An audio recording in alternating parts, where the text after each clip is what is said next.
হাতে যদি 1 মিনিট সময় থাকে আমি আশা করব অবশ্যই ভিডিওটা লাস্ট অবধি দেখবেন। আর দেখে যদি একটু ভালো লাগে তাহলে চ্যানেলটাকে সাবস্ক্রাইব করতে কেউ ভুলবেন না। জীবনে যদি কিছু করার ইচ্ছে হয় তাহলে দুটো জিনিস থেকে দূরে থাকা উচিত। এক হলো স্বার্থপর বন্ধু, আর 2 হলো ভালোবাসা। কারণ এই দুটো জীবনে যদি একবার আসে তাহলে জীবনের অসফলতা নিশ্চিত। যদি জীবনে ভালোবাসা পাও, তুমি সেই ভালোবাসাটা পেয়েও হারিয়ে ফেলবে। আর যদি বন্ধু স্বার্থ না থাকে তাহলে কখনো তোমার কাছে থাকবে না। তাহলে এদের জন্য শুধু শুধু নিজের কেরিয়ারটা নষ্ট করবে কেন?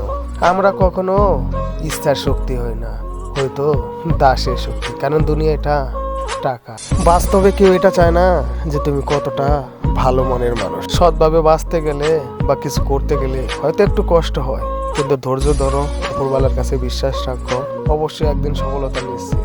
তেমনই খাতা ভর্তি করে পরীক্ষায় না লিখলে কেউ নাম্বার দেবে না। আর কর্ম আর ধৈর্য যদি তোমার মধ্যে না থাকে কখনো সফলতা আসবে না।